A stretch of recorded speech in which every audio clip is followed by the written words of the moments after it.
أعوذ بالله الشيطان الرجيم بسم الله الرحمن الرحيم رب اشرح لي صدري ويسر لي أمري واحلل عقدة من لساني يفقهوا قولي.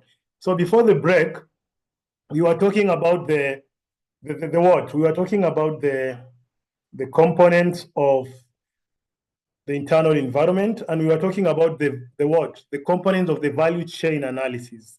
And we said that in any organization, in any company, you normally have two types of activities. Number one, the primary activities, and these are the activities that are directly related to creating and delivering the product. Number two, support activities. And these are the activities that does what? These are the activities that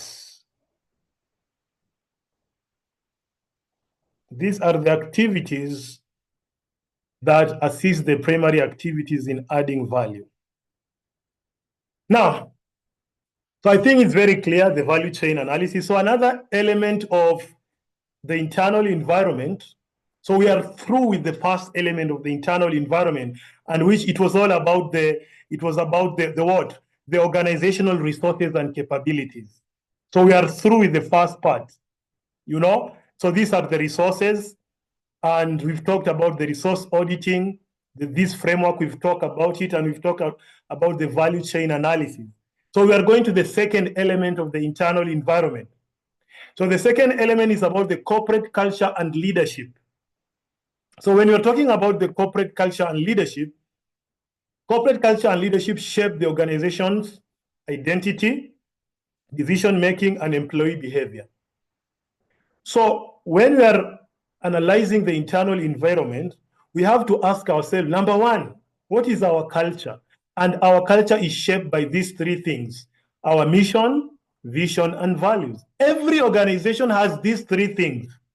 Number one, a risala, the organization purpose and primary objective. So it should be very clear. Like, why are you existing? What is your purpose? What are your objectives? So every organization should analyze its mission. Number two, vision, a ru'ya, the organization long-term aspiration. We need to analyze where do we see ourselves 5 years from now? Then akhiran, value, the guiding principles that influence behavior. If you go to any organization, if you go to the website of any organization, you'll always find their values.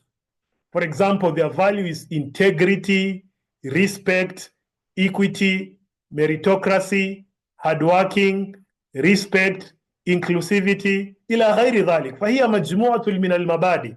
It's a group of principles. And these are the ones that shape how should people behave in your organization. So you have to shape how they behave by doing what? By having values that are going to guide. Then the leadership style. So we also have to analyze, because the leader can help us to get the profit. The leader can also be the purpose of our failure. So we have to know, because the leadership style refers to what? It is the approach that leaders use to guide, motivate, and manage employees to achieve organizational goals. So we have to ask ourselves, which approach are we using? Number one, there are many approaches. Is it autocratic, dictatorial, where the leader the leader makes decision unilaterally with little input from employees? That the leader is a dictator. He doesn't ask. Is it a democratic, participative, where the team is involved in decision making? Is it transformational, where the leader inspires and motivates his team? Is it transactional, that focuses on what? Structure, reward, and performance-based management? Or is it a laissez-faire, where there is minimal supervision? So we need to analyze to know the kind of leadership. So effective leadership adapts style based on the organization needs, workforce, and business environment. So somebody can ask, in an exam you can be asked, which is the best leadership style? So the answer is there is no one single type of leadership that is the best. Sometimes you have to use democratic, Sometimes you have to be a dictator. Sometimes you have to give your workers freedom. So you have to have a mushakal of this in your bag. If you are the leader, you have to have all this in your bag. So sometimes, for example, when you want to make the decision very quickly, there is no time for shura. Like you have to make a decision very quickly. You'll have to be a dictator because people are waiting, your suppliers are waiting. If you don't make the decision quickly, then it's going to be detrimental. You know?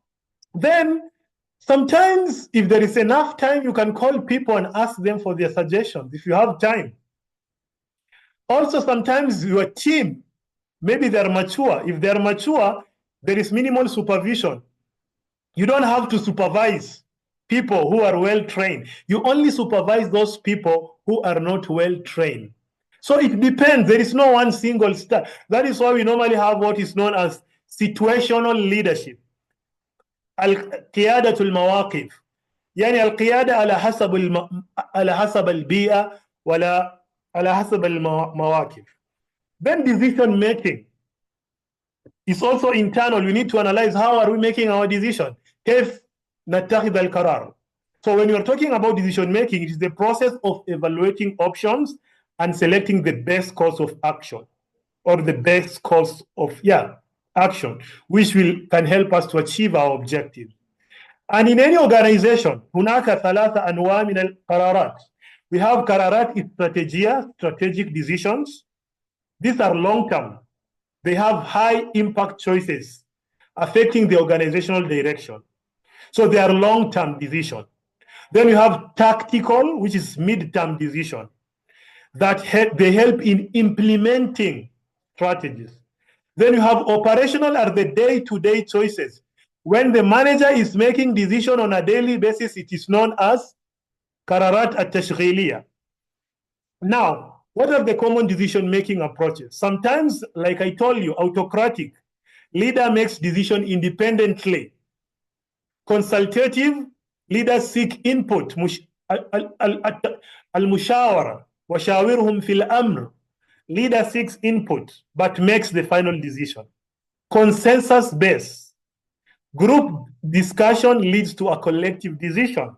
Then akhiran, data-driven. Decisions are made based on analysis and facts. That is, al-qararat takun mada, mawdu'iyya. They are objective and they are not subjective. So decisions have to be based on facts, al-haqa'iq. Decisions should not be based on what? Decisions should not be based on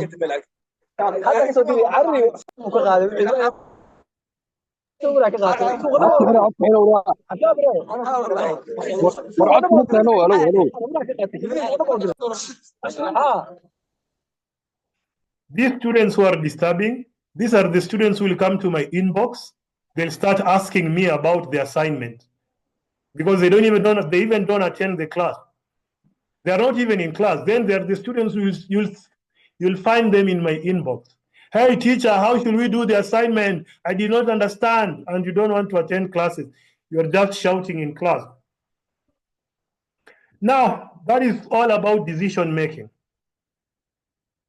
So as a leader, you have to ask yourself which approach. We need to analyze our organization and ask ourselves which approach do we normally use. Then, akhiran, we have the organizational structure. Haykal al-munazzama, haykal al-idari. So organizational structure refers to the formal framework that defines how tasks, roles, responsibility, and authority are distributed within a company. So the structure, al-haykal, it enables people to know as-sulta wal-mas'uliyya. Sulta wal-mas'uliyya. It helps us في تحديد السلطة والمسؤولية والمهام والوظائف. So everybody knows what is expected from him. Everybody knows what is expected from them.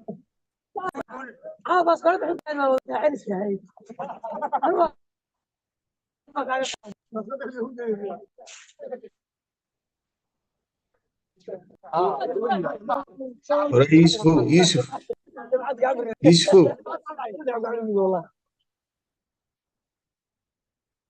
So when you are talking about the when you are يوسف talking جلاسك فوق كده نوين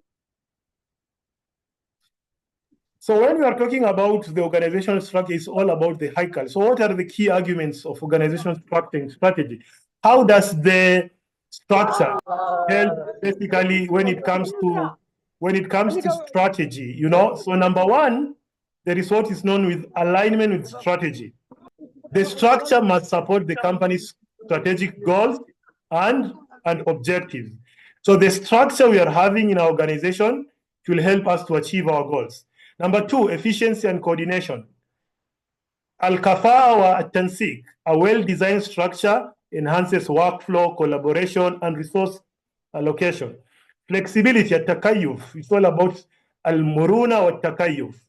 So organization needs structures that can adapt to changing market condition and strategic priorities.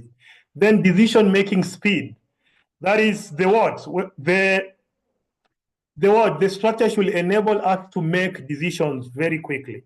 So when I'm talking about the structure, there are different types of structure in an organization. And if you are seated here today, you are working in an organization, maybe you are using one of these structure or maybe you are combining. So we have the functional structure, so these are the structure of any company. Number one, you normally have the functional, the CEO, plus we have the what? Sometimes we have the HR, the finance, ila ghairi dhalik, as you break it down. Number two, we have the divisional. The divisional, it is based on product. Mobile phones, they have their department.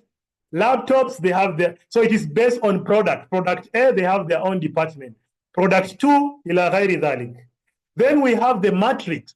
The matrix is when one employee sometimes reports to two managers.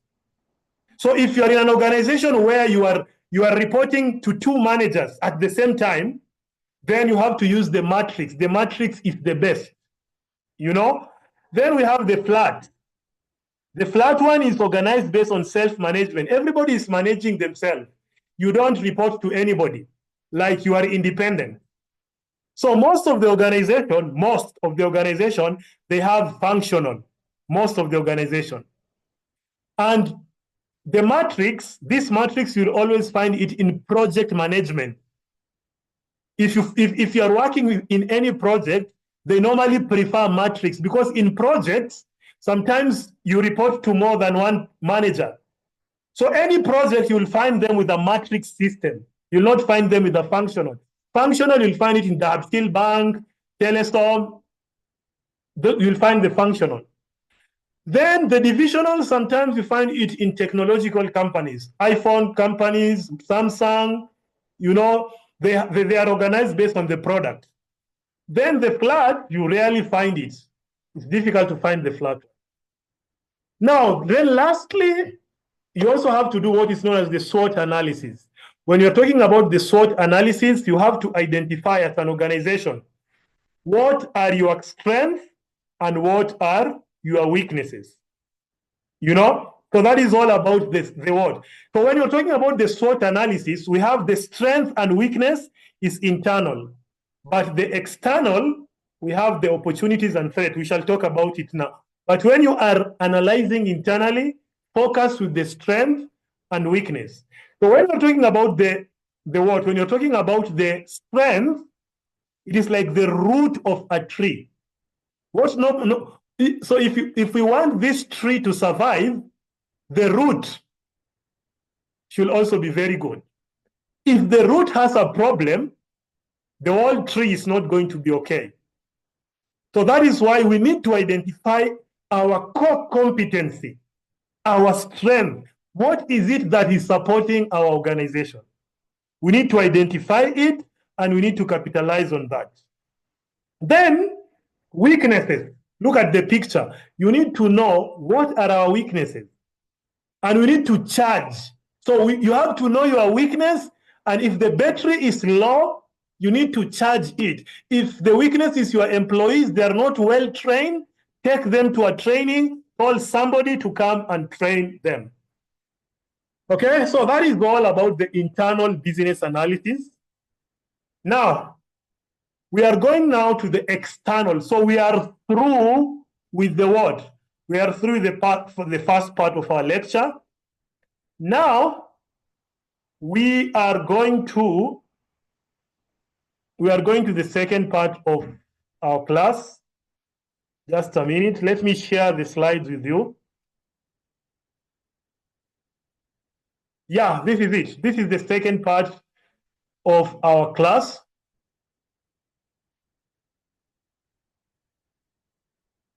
So now we have finished with the internal. ما يحدث داخل المنظمة. So الآن هيا بنا إلى الخارج. We also have the external environment. So what is happening externally? What is the external environment? You know? So these are the objectives of the lesson. By the end of this lesson, you need to know the external business environment, describe the macro environment analysis, explain the micro environment analysis, conduct competitor analysis, analyze customer behavior, examine supplier analysis, then apply the SWOT analysis. Now, this is the same framework we were using in the internal. So already we have finished with the internal environment. So now we want to know what is happening outside the environment, because it is also very important. You cannot just say, I'm okay with what is happening inside. No, you have to know what is happening outside. So the external, what is the external business environment? The external environment consists of factors outside organization that influence its operation, performance, and strategic decision. They are outside. We cannot control. Remember, the internal we can control, but the external لا نستطيع السيطرة على هذه الأوامر. We cannot manage the politics, what is happening outside there. We cannot manage the economy.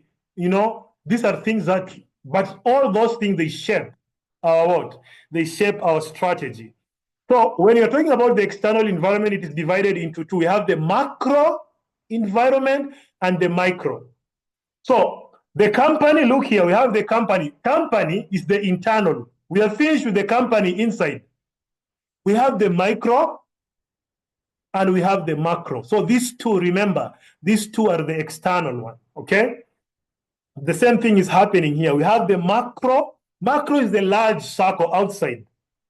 Then we have the micro, our customers, our suppliers. Then the internal, you have already covered the internal. The same thing here. The organization is the internal. We have the micro plus the macro. Now, what are the macro? The macro business environment refers to the broad external factors, broad, wase, that influence an organization but are beyond its direct control, beyond لا نستطيع أن نتحكم فيها. So, these factors shape the overall business landscape and impact industries, market, and companies on a large scale. So we normally have what is known as the PESTEL framework. Every letter has a meaning. The P is for politics, the E for economy, so the S is for the social factors, technological, environmental, and the legal factors. So this is the PESTEL framework. Every letter stands for something. So we need to analyze all these things one by one, because these things are going to affect our profits. They're going to affect our growth. They're going to affect our shares. They're going to affect our competitive advantage. So we need to have somebody who can help us, give us information about these 6 things. So number one, we have the political factors. These are the government policies, regulations, political stability that affect business operation. So we have the policies of the government, the tax. For example, is it high, is it low? Because the government normally takes tax. If they take tax at the Ra'ib, it is going to affect our profit. You have the tariffs. You can see the war between America and Canada and Mexico. Tariffs. These tariffs are affecting my business. Regulation. Government makes regulation, it is affecting us. Political stability, the country, is it having war or is it stable? With war, you cannot do business when there is war. Number two, the economic factors. For example, the inflation, at-tadakhum. If the inflation is high, it is going to affect our business. If the inflation is high, it means the price of our product is going to be high. If the price of our product is high, our customers cannot buy. If our customers cannot buy, our profit is going to be low. If our profit is low, our company is going to die. The interest rate, the banks, sometimes in non-Islamic countries, they deal with interest. Economic growth, is the country growing or is it stagnant? If it is growing, it is good for my business. Social factors. For example, the demographics. What is the age of the population? Are young people more? If young people are more, I need to have business that is focused with them. If the population, many of them are old. So these are things that are affecting. You know, the lifestyle of the people. How is the lifestyle of people? Do they like buying a lot? What is the cultural belief of the people? The technology. When you're talking about technology, you're talking about innovation, the 5G, the 4G. You have to analyze, to know how the technology is going. You have to know more about the AI, the research and development, because all these things are going to affect you. Then we have the environmental factors, the ecological and environmental issues that affect businesses, sustainability. Many business now, countries, they demand for eco-friendly products and practices, climate change policies, so the environment in itself can affect our business. If you are doing agricultural business, if it is raining, it is okay for you. If there is no rain, it is not okay for you. The legal factors, laws and regulations that govern business. Employment law, you want to bring an employer from another country. What is the law of the country saying? There is visa, there is migration, there is the consumer right. You know, the people, your customers, they have their right. Sometimes they buy your product, they use it, and it affects them. Compliance, the government needs you to comply with paying the tax, so all these things affect your business. So these are the what? The macro. The macro means what? These 6 factors. Then number 2, we have the micro. So when you're talking about the micro, number 1, so when you're talking about the micro, we have Michael Porter. There is what is known as the 5 Porter theory. So you'll go and read it more during your free time. I'll just be summarizing it because of time. When you're talking about the micro environment, number 1, there is what is known as the threat of new entrant. So the likelihood of new competitors entering the market. For example, if you are having a cafeteria, you are selling pizza. Is there a likelihood that some people will also open a restaurant and they'll start doing what? They'll also start selling pizza? You know? So the likelihood of new competitors entering the market. So you have to know about your competitors. When you are doing business, know what is happening outside. Know your competitors. Are they opening a new branch? What? Then bargaining power of suppliers. The ability of suppliers to influence prices and terms. Remember, you have suppliers who, if you are in a hotel, there are some suppliers who are providing us with sugar, tomatoes. So we have our suppliers. As a businessman, I always have to evaluate to get good suppliers who can supply with minimum cost. If they're supplying with a lot of money, it is going to affect my profit. Bargaining power of buyers, my customers. I have to know my customers. Do they have money? Are they masakin? Are they aghniya? If they are masakin, I have to make a product for masakin. If they are aghniya, I have to make a product for aghniya. But if my customers are masakin and I produce products for Aghnia, who will buy it? Nobody's going to buy it. Threats of substitute product. Sometimes I am selling coffee. But when I'm selling coffee, there is another person who is opening another cafeteria. He's selling tea. So in future, people can decide to leave coffee, they go to tea. Or there is another one who is selling sharab. These are substitute. So I have to know their price, I have to know their quality, because if I don't do that, people will leave my coffee. And the tea is very cheap and it's good.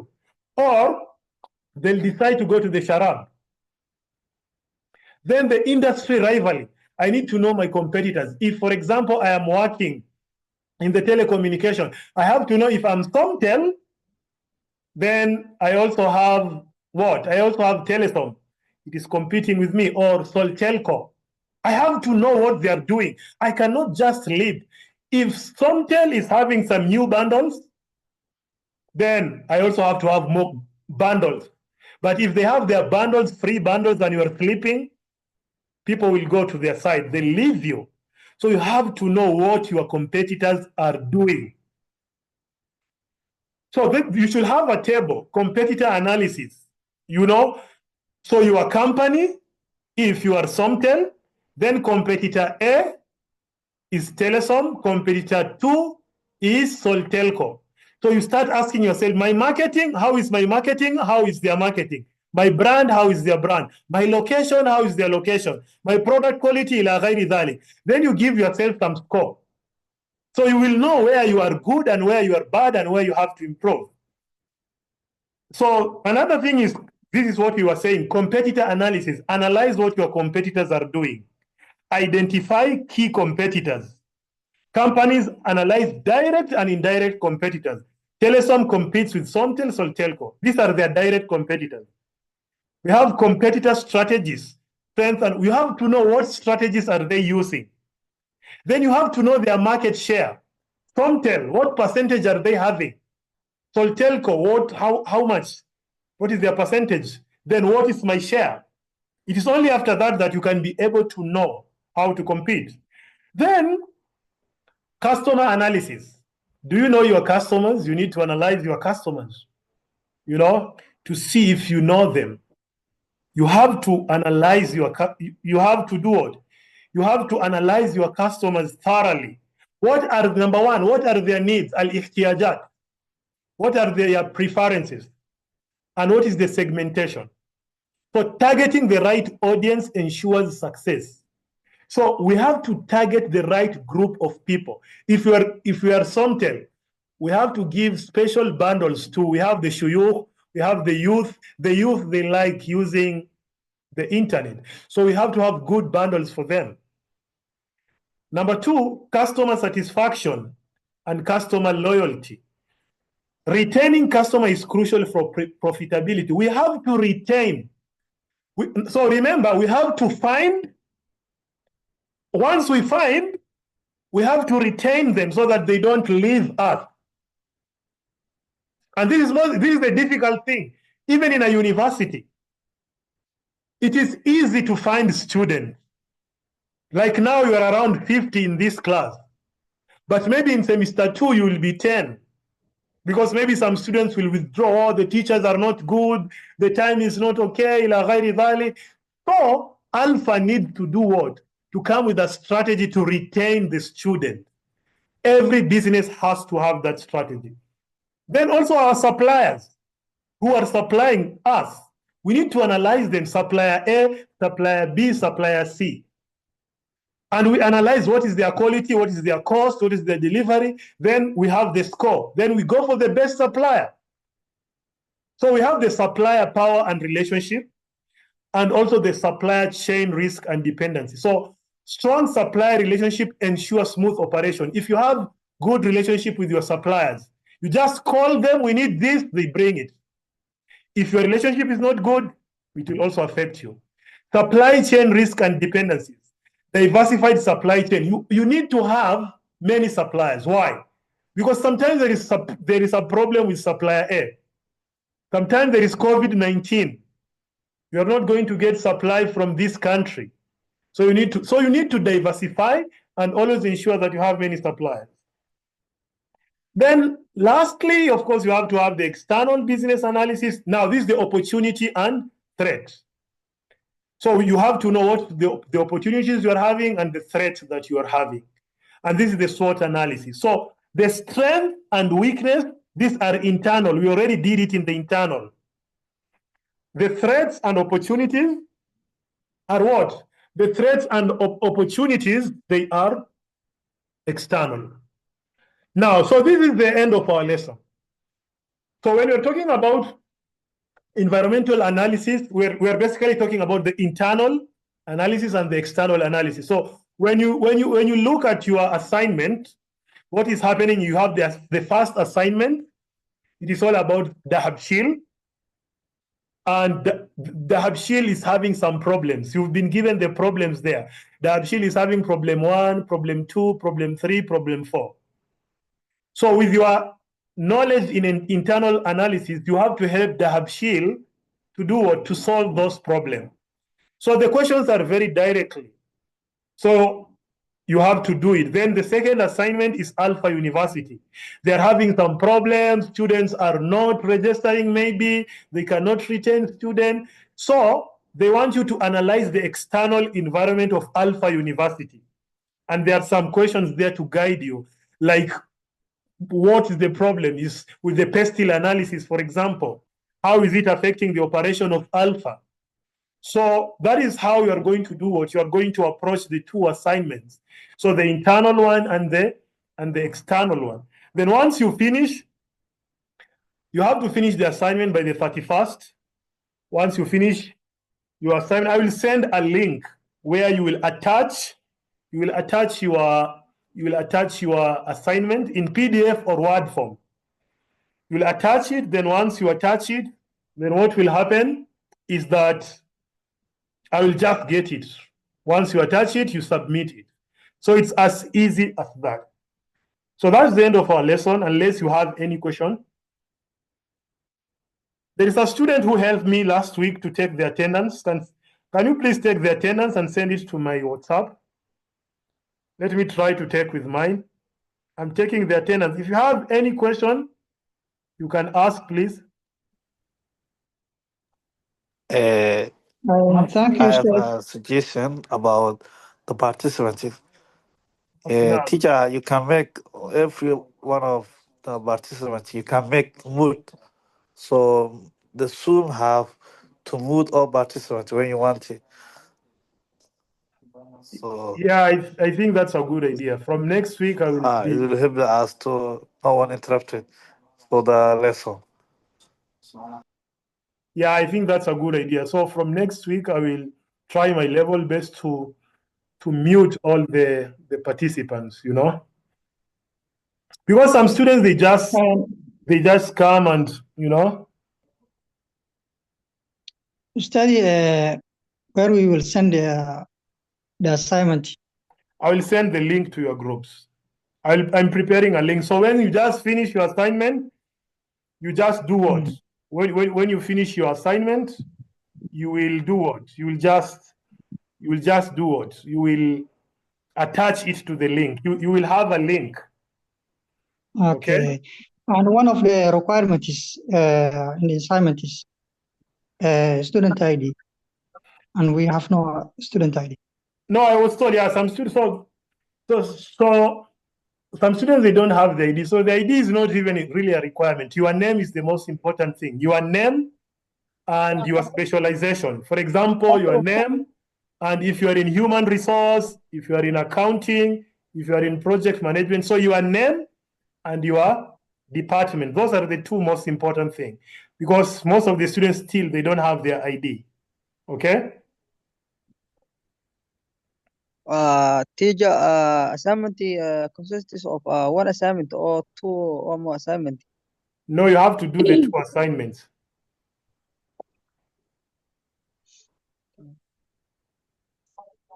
You have to do both the assignment, the internal and the external.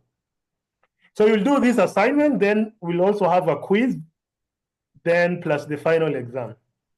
And this thing is very easy. If you just send your assignment, you'll get the full marks. If you just send your assignment with all the instruction, you'll just get your full marks, you know. But some students, their problem, they don't send the assignment. So just send the assignment, submit it, attempt it, and of course I will see your answers and you'll get the marks. Is it clear? Yes, of course, teacher. Thank you. Okay, teacher. Thank you. Yeah, is there any other question? Any other question, please? Teacher, I have one question. Before the starting of the session, can you give us the 15 minutes about our making for class discussion or asking for questions to develop the understanding of the lesson? Yeah, we will try, but you know, I normally give time, but the problem is I don't have the Zoom. We told the university to buy this. We have the unlimited Zoom. So they're still working on it. If we have the unlimited Zoom, it's okay. But I have my Zoom after every 45 minutes, I have to do it. You know, that is the problem. And we can use the Google Meeting, but the Google Meeting, I cannot record the lesson. That is the disadvantage, because the Google Meeting is open. You can go for 2 hours, but I cannot record the lesson. You cannot get it, you know. So that is the disadvantage. So sometimes you find I have a lot of things to cover and I don't have enough time, you know. But I will try. I will try, but if you have any question, you can ask. You can send the question to my inbox, or you can, as I explain the lesson, you can send the message in the inbox, so that as I explain, I see your question, I answer it as I explain. That can be very That can be very interesting. Okay, thank you, teacher. Thanks for your explanation. Okay. And is it possible to share with us the slides of the latest lessons? Everything is there. Everything is in your group. Today's lesson is there. All the 2 lessons is the slides are in your group, right? Last week, the slides were in your group. The YouTube channel, there is a link. I sent you the link. You can download from YouTube the lessons, download it and read it.